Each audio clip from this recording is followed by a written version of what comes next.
Galera, chegou mais um hardware para testes aqui na minha casa, enquanto a Adrenaline está em reformas, e nós vamos fazer aí um gameplay para mostrar para vocês a performance. E o carinha é um processador que muita gente deve estar de olho. Este aqui é o Core i5-9400F. É o sucessor aí do Core i5-8400, mas vocês devem já ter reparado, nós temos uma tal de uma letrinha F no final. Nós temos alguns modelos nessa nona geração de processadores Intel Core que não tem gráficos integrados. Então esse chip tem todas as características de um Core i5 aí, como seria o 8400, só que ele não tem gráficos integrados. Inclusive tem até um avisozinho aqui no canto direito da caixa escrito que gráficos dedicados são requeridos. É um bom aviso. Eu acho que a caixa do Ryzen alguns Ryzen podiam avisar que você precisa ter uma placa de vídeo, porque às vezes a galera não está ciente de que só comprar o processador não é o suficiente para você ligar o seu PC. Vamos então mostrar para vocês um pouquinho aí do que muda nesse novo modelo e também, principalmente, a performance dele em games. Agradecemos a Terabyte pelo envio do modelo usado nos testes deste vídeo, sendo que a empresa é uma das primeiras a trazer este modelo para o Brasil. Então dê uma conferida por lá se estão de olho nessa CPU. Bom, galera, vou começar aqui mostrando para vocês um pouquinho das características desse 9400F. Eu tenho aqui a página oficial da Intel, o bom e velho ARC, e nós temos a página do 9400F, que é o processador então que nós vamos testar aqui. E olhando as características em geral, vocês vão ver que ele não é muito diferente do antecessor 8400. Então nós tínhamos 6 núcleos e 6 threads, não temos o Hyperthread aqui. Então para cada núcleo físico vai ter um núcleo lógico. Temos uma leve diferença de frequências, então nós temos ele operando a 2.9 com boost até 4.1. O antecessor dele operava 0.1 abaixo, então ele tinha 2.8 de base e ia até 4. Então vê que até outras características como cache, TDP, eu consigo alternar entre as duas páginas e não mudou. Então nós temos aquela mudança que a Intel faz em várias gerações, principalmente quando você não tem troca de litografia, não tem uma mudança brusca na tecnologia, leve ganhos de frequência, e bem leves nesse caso, 0.1 a mais. É um processador que não está disponível overclock, assim como acontece em outros modelos que não tem letras no final, então diferente de modelos K e X que são overclockáveis, este carinha aqui não pode ser overclockado. E a característica que vai diferenciar ele mais, principalmente do 8400, é aqui na parte de opções embedadas, que é como eles chamam, e que aqui nós temos o não temos. Enquanto que o 8400, quando você procurava por informações adicionais, você ia encontrar lá embaixo, aqui mais embaixo, aqui, na parte de processador gráfico, você tem uma opção aqui, temos o UHD 630 e lá embaixo nós não temos no 9400F. E nisso não quer dizer que a Intel está tirando a opção com gráfico integrado dentro do processador na nona geração. Então eu tenho aqui aberto a página do 9400, que sem o F no final, que é basicamente a mesma coisa. Se eu troco entre as duas abas, veja que as especificações nem se movem. São dois processadores com 6 núcleos, 6 threads, 2.9 subindo até 4.1, mesma quantidade de cache e tudo mais. Só que o 9400, se você rola aqui para a parte de baixo, temos sim um processador gráfico integrado. Então o 9400F é basicamente o mesmo Core i5 que a gente já testou aí desde o 8400, a única diferença é que ele não vai trazer gráficos integrados. E nesse caso, o que importa aqui é como muita gente usa esse processador como um bom custo-benefício para jogar. Ele é um Core i5 já não tão caro que nem os modelos desbloqueados, não é tão básico como um Core i3 que só tem 4 núcleos, ele tem 6 núcleos. Para muita gente pode fazer sentido você abrir mão dos gráficos integrados, porque provavelmente você vai ter uma placa de vídeo dedicada, principalmente se você está montando um PC Gamer, você tem que estar pensando numa placa que você vai combinar com o seu processador. Para desafiar o nosso Core i5, nós vamos então combinar ele com uma GeForce RTX 2060, modelinho da Gigabyte. É uma placa que nos nossos testes entrega um Quad HD competente ali no Ultra, na casa dos 60 FPS. Nós vamos usar essa placa na configuração Full HD para fazê-la cuspir aí mais de 100 quadros por segundo, provavelmente, e dessa forma forçar o Core i5 a trabalhar em uma alta carga. Vamos ver se o Core i5 aguenta segurar taxas de quadros em games, principalmente os pesados em processador, em uma taxa alta quando nós temos uma placa que acompanha. Outras configurações incluem a placa-mãe que nós estamos usando, é esta aqui, é o modelinho TUF da Asus, e é uma placa H310M, É um modelo é um chipset bastante básico, então vai ter suporte, por exemplo, as memórias vai estar limitada a 2666, não vai ser possível subir as frequências mais que isso das memórias. E é uma placa que faz bastante sentido de combinar com um modelo como esse. Esse Core i5 não está desbloqueado para overclock, então nós temos uma placa aqui que não tem também, um chipset que não é voltado para overclock. A limitação de 2666 das memórias não é problema nenhum se você está buscando um sistema custo-benefício, então com equilíbrio entre custo e performance, essa frequência já está mais que o suficiente para atender um computador com essas características. Então é esta plaquinha que nós estamos usando no teste nesse momento, e por conta de usar um chipset mais de entrada, também tem um custo mais acessível. Então é uma combinação que faz bastante sentido. E por fim, a nossa configuração de memória são dois módulos, nós estamos usando dois módulos da Corsair e eles estão operando, apesar de operar em 3000 MHz, que seria a frequência mais alta que eles atingem ali nos padrões XMP, nós estamos usando ele operando no limite do chipset, da tecnologia, que é os 2666. Temos um total de 16 GB operando em um dual channel. Então nós temos um conjunto que faz bastante sentido você montar, então uma placa com chipset de entrada que não faz overclock, com um processador que não faz overclock, tudo para quem está mirando numa relação boa entre custo e benefício. E vamos ver o que ele consegue entregar. Bora jogar. Bom, galera, o nosso primeiro teste vai ser aqui com Assassin's Creed Odyssey, que tem sido o esmigalhador de processadores, então é óbvio que a gente vai jogar com ele e vai jogar em Atenas, que é o pior trecho do game para processador. Eu estou usando agora aqui a configuração em Full HD, e nós estamos usando o preset do alto. É um dos poucos games que a gente não vai jogar no Ultra, porque mesmo uma 2060 ia passar um pouquinho mais de trabalho para rodar o jogo. E nosso objetivo aqui é tentar pôr o processador como limitador do nosso gameplay. É por isso que você vê a RTX no canto esquerdo, ali dá para ver que ela está 82% de uso. E vamos dar uma olhada no que ele vai entregar em termos de performance. E está indo bem. Nós estamos rodando aí acima dos 60 FPS com uma certa margem. Vamos ver passando nessa praça como é que ele se sai. Esse é um bom resultado. Atingir um gameplay na casa dos 60 ou acima disso. Nós estamos um pouquinho acima dos 60 FPS.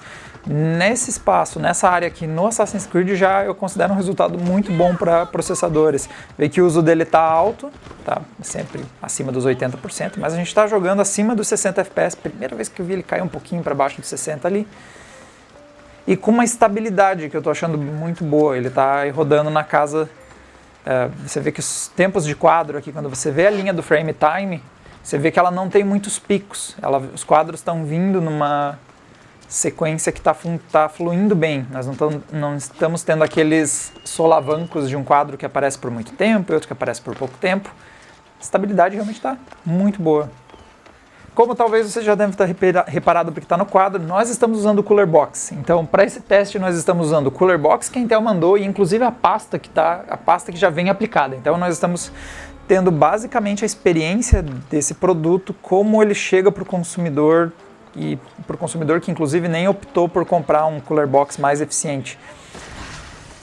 Para mim faz bastante sentido você, num produto que nem o 9400F, já que é um processador que não tem overclock, tem frequências mais modestas que outros modelos Intel Core, então diferente de outros modelos que vão se aproximar da casa dos 5 GHz, o boost dele é para 4.1, fica no Cooler Box, exceto se ele ficar muito barulhento, se ele estiver produzindo... Aqui, no caso, ele não está produzindo tanto ruído. Está fazendo um barulho bem baixinho, bem chatinho, mas quase não dá para perceber. E está mantendo as temperaturas na casa dos 70 graus, que é ok. Lembrando que o limite térmico de um Intel Core nas especificações é na casa dos 100 graus, então a gente não está com ele nem superaquecendo e nem mostrando sinais de throttling. Ele está rodando aí na casa dos 3.8, que é uma frequência aí. É uma boa subida em relação ao boost padrão, ao clock base, inclusive não está muito longe dos 4.1, que é o clock máximo que ele estima em turbo. Só que, claro, ele não vai chegar a 4.1 porque Assassin's Creed precisa de muitos núcleos para rodar bem. Então ele está dando trabalho para, provavelmente, como dá para ver nos 86% de uso, está dando trabalho para os 6 núcleos que nós temos por aqui. Bom, resultado muito bom para o nosso primeiro teste. Então, um gameplay que oscila entre 60 e 80 FPS nesse trecho aqui do jogo.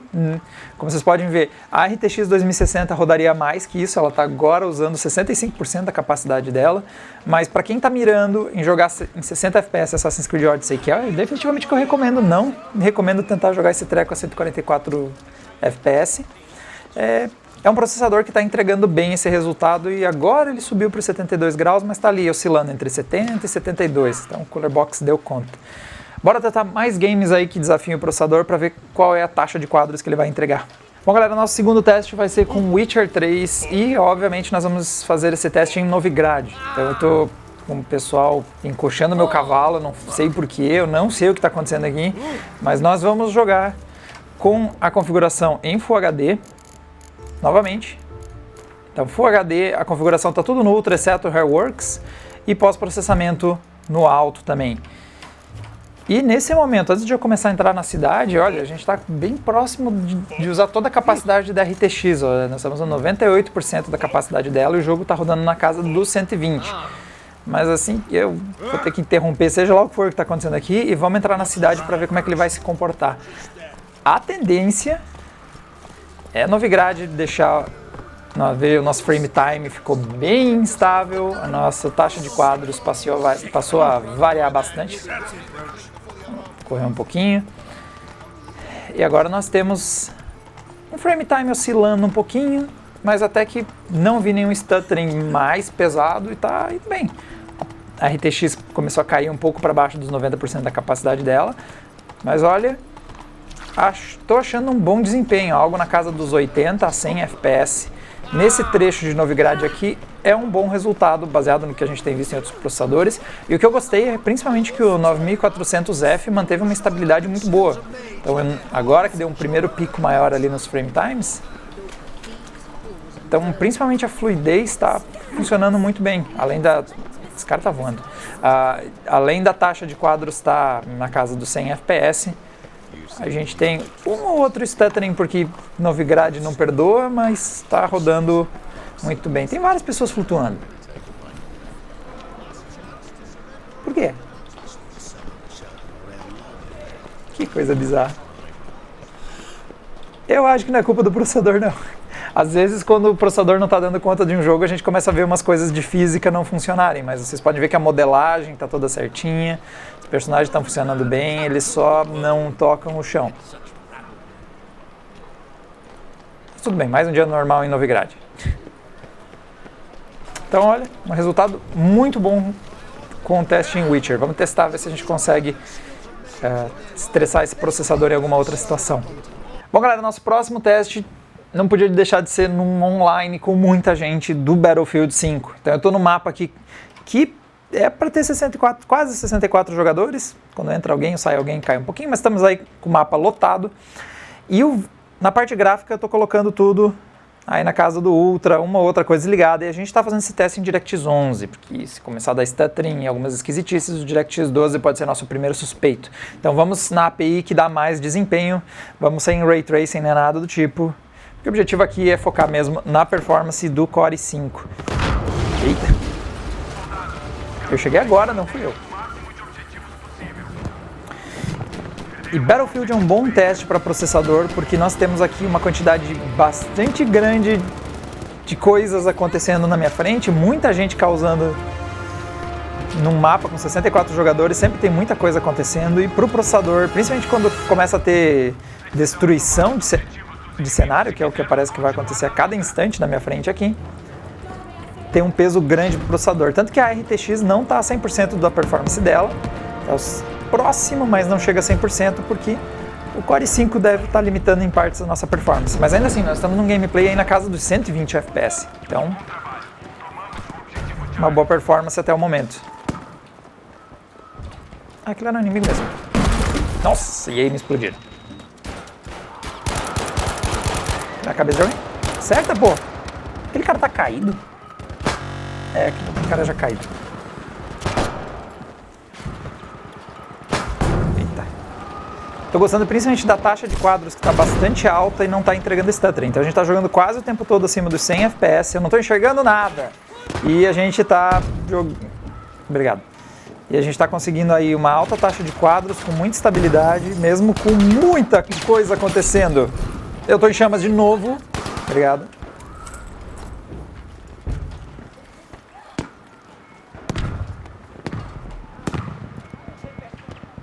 Tá tudo bem agora? Ai, eu fui pro saco.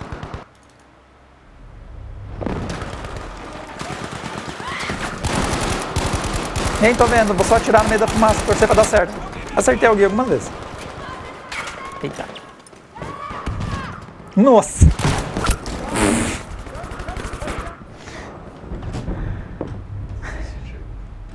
Última tentativa, vai dar certo. Aqui de trás, ó, mais seguro. Ó, pela primeira vez deu um stutter, mas tava entrando no mapa, não vou contar como problema de desempenho. Tinha acabado de carregar o mapa e tem muita coisa acontecendo ali na frente. Deita.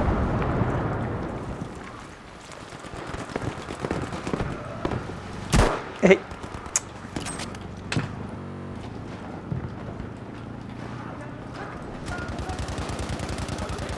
Nossa, o cara passou com o carro e foi embora.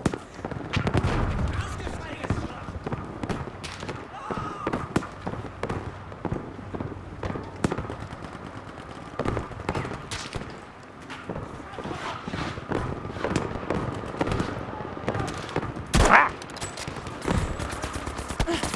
De trás. Eita. Ah, eu errei esse. Ah, tá bom, eu desisto. Esse eu não vou matar ninguém. Bom, galera, então, ao longo dos nossos testes com o Core i5 9400F, ele se mostrou um processador muito parecido com o Core i5 8400 no sentido de ser um bom modelo para quem está buscando um processador um pouco mais básico, mas que ainda atenda uma demanda aí de alta performance em games. Então, ele não chega ao nível dos processadores overclockáveis ou aqueles modelos com 6 núcleos e 12 threads, como acontece na linha Core i7, mas ainda assim tem 6 núcleos e tem frequências suficientes e performance suficiente para rodar games, mesmo de mundo aberto ou multiplayer cheio de jogadores, de forma eficiente. Então, nós conseguimos um excelente gameplay em Battlefield 5, acima dos 100 FPS, nós conseguimos aí uma estabilidade mesmo em games em que o uso do processador é muito alto, como é o caso do Assassin's Creed Odyssey. Então, um modelo interessante para quem está buscando aí, não quer investir em um processador mais potente que isso, não está interessado em 9600K, um Core i7 mesmo, e está buscando uma boa relação entre custo e benefício. Agora falando sobre a questão de ele ser um 9400F, dos gráficos integrados saírem. Aqui nós não temos nenhum benefício de não ter os gráficos integrados, no sentido de ou buscar frequências mais altas, já que tem uma porção a menos do chip aquecendo, não temos nada desse estilo. Ele tem basicamente as mesmas configurações do 9400, mesmas frequências, então faz sentido apenas se você encontra o modelo F por preços mais convidativos que o modelo 9400 tradicional. Por mais que num PC gamer, como é o caso aqui deste modelo, nós temos uma placa de vídeo dedicada, ter gráficos integrados acaba sendo uma mão na roda ou pode ser eventualmente útil. Por exemplo, se você tem algum problema na sua placa de vídeo, ela para de funcionar, você não fica com o seu computador inutilizado, você ainda consegue usar os gráficos integrados para trabalhar. Se você está montando esse computador e está indo peça a peça, você já consegue ter um computador funcional e depois você compra a placa de vídeo para ganhar performance em games. Então, por mais que não seja obrigatório por um PC para jogos você ter os gráficos integrados, é uma coisa que pode eventualmente ser útil, ou até mesmo para quem está pensando em montar um computador para uso cotidiano e não vai por uma placa de vídeo, ter os gráficos integrados é interessante por dispensar uma placa de vídeo dedicada. Então, por mais que não seja uma coisa necessária, por exemplo, a linha Ryzen, a maior parte dos processadores nem tem gráficos integrados, você precisa de alguma compensação por um recurso que, por mais que você não vá usar, foi tirado desse produto. Então, você precisa encontrar ele por preços um pouquinho mais baixos para fazer sentido você pegar uma versão F sem gráficos integrados comparado com uma versão que traga os gráficos integrados. Isso traz a questão do lançamento. Eu vi preços na casa dos 1.200 mais ou menos para esse modelo. Isso põe ele bem próximo do Core i5 9600K, que tem aparecido por uns R$100 mais caro que isso. E aqui você precisa balancear o quanto você vai querer gastar, porque por R$100 a mais você passa a ter um processador com clocks um pouquinho mais altos, o que pode ajudar um pouquinho em games, desbloqueada para overclock. Então, se você investir um pouco mais na placa mãe, porque no caso essa aqui não serve, mas se você pegar uma placa com a possibilidade de overclock, você consegue pôr memórias um pouquinho mais rápidas, pode subir um pouquinho mais a frequência. Então, esses R$100 é uma diferença um pouco pequena. Gostaria de ver esse 9400F por preços mais competitivos para ele se tornar realmente uma opção forte no custo-benefício. Principalmente porque a gente tem visto muito modelo aí dos Ryzen 5, seja o 1600 que está aí saindo de linha ou o próprio 2600, custando abaixo dos 900 em situações de preços muito competitivos. A gente vê ele até na casa dos R$700. Então nós temos uma diferença grande e é um outro bom processador para quem quer montar um PC gamer com boa relação entre custo-benefício. Mas se você está de olho aí em um processador mais básico, não quer overclock, não quer essas outras funções, ele é um modelo que vale bastante a pena para você jogar, você consegue uma alta taxa de quadros, aí no caso, por exemplo, do Battlefield 5 até acima dos 100 FPS em boa parte do nosso gameplay. E outro detalhe é que, principalmente por ele ser um modelo com frequências um pouco mais baixas, não está disponível overclock, o Cooler Box em geral dá conta. Então nós tivemos ele operando ali na casa dos 70 graus, que é bastante aceitável, até porque o limite é ali na casa dos 100. As frequências operaram em 3.8, então não muito longe do boost máximo, que é na casa dos 4.1. Então, em geral, a gente pode considerar que o Cooler Box trouxe um bom resultado e acaba fazendo mais sentido para você comprar um cooler customizado, um cooler melhor que ele, mas a questão principalmente de ruído. O Cooler Box da Intel faz um ruidinho meio chato, ele tem um sonzinho meio xarope, mas para o caso do 9400F ele está bem dimensionado. É um processador que não vai subir muitas frequências, não tem overclock, ele é um pouco mais básico, então o Cooler Box dá conta. Mas se você quiser aí, quem sabe, principalmente deixar sua máquina um pouquinho mais silenciosa, aí você investe num cooler um pouquinho mais robusto, mas para um processador bloqueado como ele, pelo menos nos nossos testes, ele parece ter dado conta. Bom, galera, esses foram os nossos testes com o Core i5 9400F.